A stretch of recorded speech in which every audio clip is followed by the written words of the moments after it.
नमस्कार दोस्तों, स्वागत है आप सभी का फिर से हमारे इस YouTube चैनल अचूक प्राचीन टोटके में। दोस्तों, हनुमान जी की महान गाथाओं और गुणों का वर्णन करते हुए 16वीं शताब्दी में गोस्वामी तुलसीदास जी ने एक स्तोत्र की रचना की थी जिसे श्री हनुमान चालीसा कहते हैं। इस स्तोत्र में 40 श्लोक है, इसलिए इसे चालीसा कहा जाता है।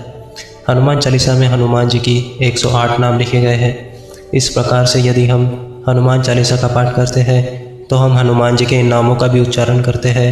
हनुमान चालीसा के 40 श्लोकों को तुलसीदास जी ने इस प्रकार लिखा है कि पहले के 10 श्लोकों या चौपाइयों में श्री हनुमान जी के व्यक्तित्व का परिचय और उनके रूप का उल्लेख करते हुए उनकी बल, बुद्धि, विद्या, ज्ञान और शौर्य का वर्णन किया है। 11 से 20 चौपाइयों से प्रभु श्री राम के प्रति श्री हनुमान जी की भक्ति की झलक दिखाई देती है।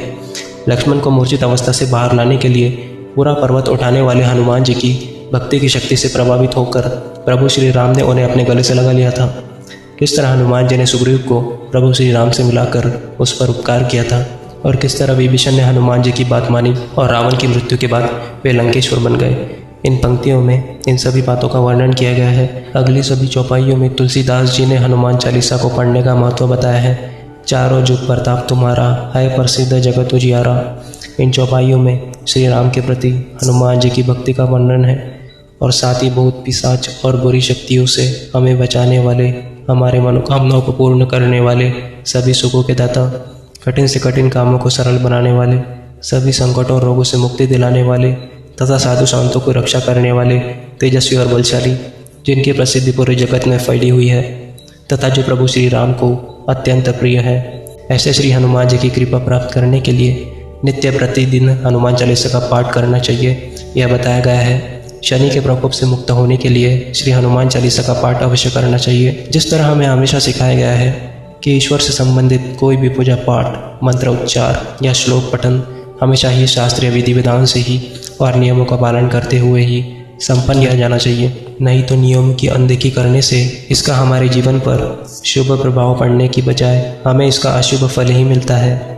इसी तरह श्री हनुमान चालीसा का पाठ करते हुए भी हमें कुछ नियमों का कठोरता से पालन करना चाहिए, अन्यथा शांत और सरल स्वभाव वाले हनुमान जी भी हम पर क्रोधित हो सकते हैं। परंतु यह भी ध्यान में रखें कि श्री हनुमान जी हमें संकटों से मुक्ति दिलाने वाले हैं। इसलिए कुछ विशेष परिस्थितियों में, जैसे आप अस्वस्थ हैं, बेचैन हैं, डरे हुए हैं या किसी अन्य कारणवश विधि विधान से हनुमान चालीसा का पाठ नहीं कर पा रहे हैं, तो आप ऐसी स्थिति में जहाँ पर हो, जिस अवस्था में हो या जिस परिस्थिति में हो, आपको यदि हनुमान चालीसा आती है तो ज़रूर पढ़े।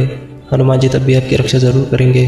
तो चलिए हम देखते हैं कि हनुमान चालीसा पढ़ने की क्या नियम है। सबसे पहली बात, हनुमान चालीसा का पाठ करते समय सबसे पहली और महत्वपूर्ण बात यह है कि कभी भी हनुमान चालीसा का पाठ ना तो अधूरा पढ़े और ना ही अधूरा सुने। हनुमान चालीसा संपूर्ण करके ही अपने स्थान से उठे, श्लोक या चौपाइयों का उच्चारण सही रखे। हनुमान चालीसा पढ़ना शुरू करने से पहले प्रभु श्री राम और माता सीता को प्रणाम करें। दूसरी बात, हनुमान चालीसा हमेशा आसन पर बैठकर ही पढ़नी चाहिए। पाठ करने से पहले अपने घर में ईशान्य दिशा यानी कि उत्तर पूर्व दिशा में ही श्री हनुमान जी की मूर्ति या तस्वीर को किसी लाल कपड़े पर स्थापित करें। पूजा अर्चना करके लाल फूल, सिंदूर, चमेली का तेल और हनुमान जी के प्रिय वस्तुओं को अर्पित करें और पूरे मन योग से श्री राम, माता जानकी और हनुमान जी का स्मरण करें। पूरी श्रद्धा भक्ति से श्री हनुमान जी का स्मरण करने से निश्चित रूप से आपको अनुभूति होगी कि श्री हनुमान जी हमारे आसपास ही है। श्री हनुमान जी का प्रत्येक रूप शुभ होता है, परंतु घर में आप पूजा करते समय हमेशा उनके आशीर्वाद देती हुई तस्वीर स्थापित करें। साथ में जल से भरा हुआ एक लोटा रखें। तीसरी बात, हनुमान चालीसा का पाठ दिन में 3 बार, 5 बार, 7 बार या फिर 11 बार अवश्य करें। हनुमान जयंती के दिन हनुमान चालीसा का 108 बार पाठ करने से हनुमान जी की विशेष कृपा प्राप्त होती है और जीवन से सभी संकटों का अंत होता है। पाठ संपन्न होने के बाद हनुमान जी की आरती करें और लोटे में जो जल भरकर रखा था उसका छिड़काव पूरे घर में करें।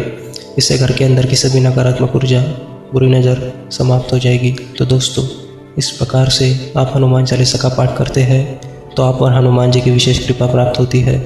उम्मीद है यह जानकारी आपको अच्छी लगी होगी। वीडियो पसंद आए तो लाइक करें, कमेंट में जय हनुमान, जय श्री राम अवश्य लिखें। साथ ही चैनल को सब्सक्राइब करें। धन्यवाद।